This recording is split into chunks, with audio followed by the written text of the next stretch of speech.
emotions. I'm going to tell you, I'm going to be very, very vulnerable, which is very difficult. Even for me, very difficult to be vulnerable. But I believe that the Holy Spirit of oneness is here, the cosmic mother is here, the goddess mother is here. And so the beverage that we will speak of today is a sweetness, is a nectar. The beverage of nectar is what I call love. Acceptance, vulnerability, truth, authenticity. And so today when we sit and we look at each other, it is time to appreciate each other and this moment of this now. So first and foremost, I would like to say Happy Mother's Day to every woman on the planet. I'm going to tell you a little bit about that. I was sitting last night at a wedding. I had a wedding last night.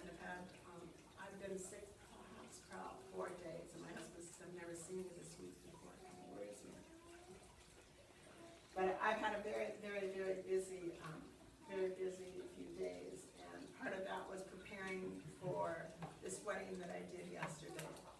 But this is what I saw when I was sitting at this wedding. I was watching women. I mean, really watching these women. And they were celebrating. They were filled with joy. They were filled with tears. They were filled with connections. And they were filled with gratitude.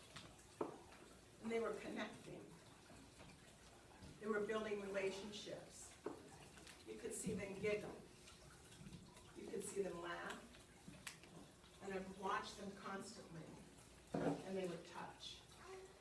They would touch each other. To me, I felt like I was watching the dance of the goddess. To me, I felt I was watching the ancestral line of my mothers and my mother's mother.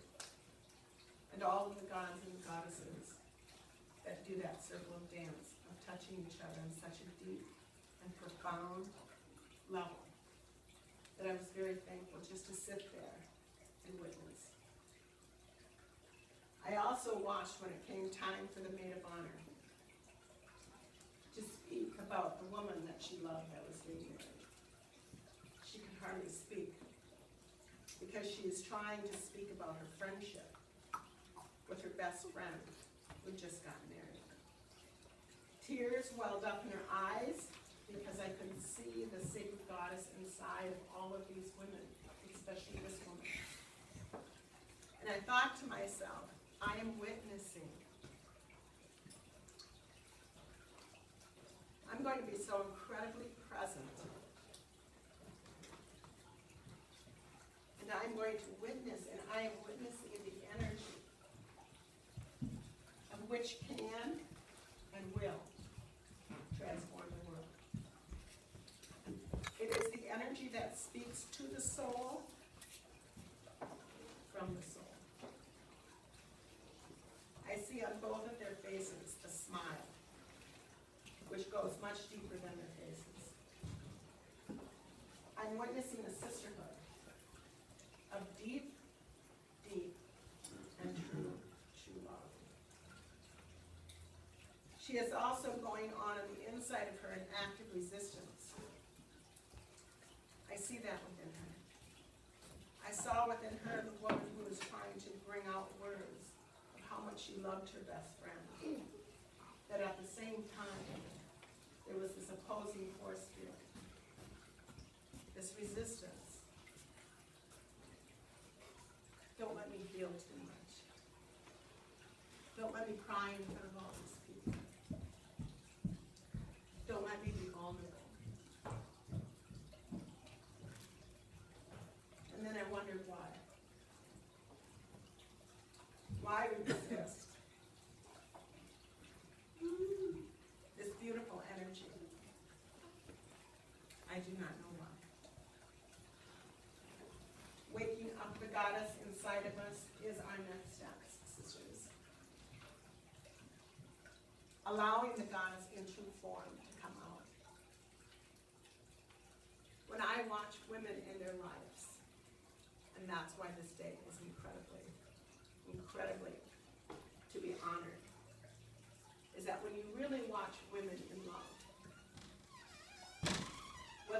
their mothers,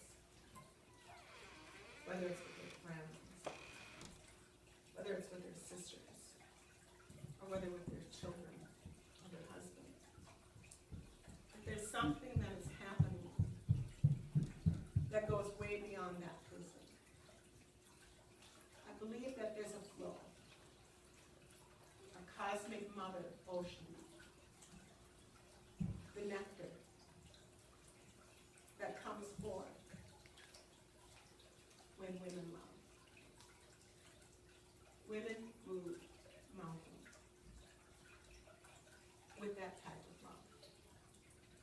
And I think men are seeing that, recognizing that, noticing that the Divine Mother comes through us so complete and so profound and so healing. You know the feelings that get caught in your throats? And somehow you're afraid to show at times those feelings? This is the energy that we are no longer to restrict. It is time for women to help each other again feel deeply, profoundly, and to allow that to come out and show. To encounter real love is very powerful, and it is very much needed in our world. I have been feeling, in fact, feeling so much, I was just telling Joe that I had been creating so much lately that I didn't know quite what I was going to do today. And so I said I was just going to be honest and I was just going to write something up and share it. So in fact, feeling so much that I feel like I'm going through a washboard, a transition, a transformation. And yet at the same time, I'm feeling this sweet nectar, this cosmic energy, the Mother Goddess, coming in and washing me, protecting me, and holding me. In over 1 week, I've been to a baptism of a little girl in this room. I did a wedding, and now I'm preparing for a very, very large, holy young man for his celebration tomorrow.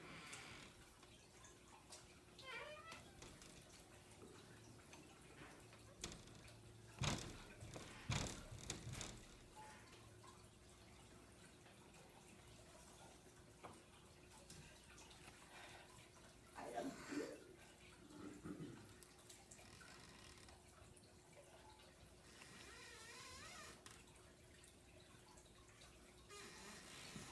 And I am afraid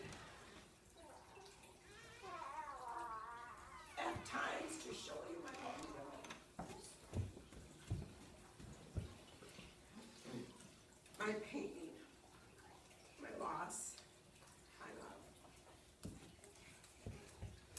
Wes Shook was a spirit child of mine. Just recently, I've had sacred moments where he was sitting in this very room and he was teaching me about the Chanupa. He had been granted by his elders who he was go up and have sweats with, that he was capable of teaching people of the Chanupa peace pipe. Although Wes said, do not call it a peace pipe. And he would say, don't call it a pipe, it's a Chanupa, it's a Chanupa. So when I would see him in this room, and I would watch him, and I was very glad that I recorded it because I was, again, something was happening in this room with me, and Wes here. Is this sweet nectar of the goddess was coming through him. And I wasn't really listening to what I was supposed to be doing with this Chanupa. And he was telling me all about that, you know, when you take out the Chanupa, you take out the Chanupa, He says you will be taken even a little bit more from your family. Because if people call you, you are supposed to come. And if people want you to smoke pipe with them, and shnupa with them, you are supposed to smoke with them. You're supposed to pray with them. You're supposed to honor them.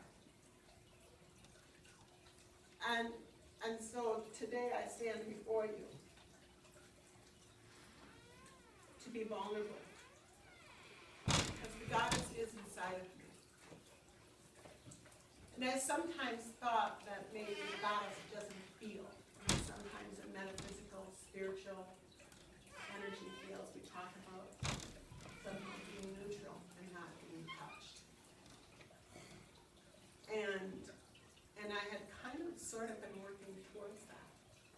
Okay, I'll stay neutral. I won't allow these emotions to get the best of me. I'm so glad that I feel. And I'm glad of all the emotions, whatever those emotions. I realize there's no duality there now. I realize there's no bad, no good, no superb, no lower. Feelings. Feelings are just the energy of love. Feelings are just the energy of love. These tears feel odd to me because they are so filled with so many emotions. I heard once that on Mother's Day, if the whole of humanity began to cry at the same time today, so as to feel the collective pain and suffering, but also the joy and the wonder, that the world would heal from all of its misery at once. On this particular day, that's how powerful this day is. That if the whole of humanity began to cry at the same time today, so as to feel the collective pain and suffering, joy and wonder, that the world would heal from all of its misery at once. We are such powerful women. I just know this in my bones. We are being called to organize, create groups, cooperate with each other. I believe that our souls have not yet begun to explode with the potential of our own creativity. I'm also wanting to take some time to tell women to begin to support and empower each other in both common and personal endeavors. I know that this is a process, and I know that it takes time, and it also takes patience. What we cannot continue to do as women is to prey on other women because of personal differences due to our beliefs. We cannot talk behind their backs. We must honor each other and honor each other's separate paths because they will all lead to the oneness. The biggest thing I think is that we're all colorful. We all have abilities that are astounding. And coming together to support and honor each other is the answer to the world at large. Coming together as women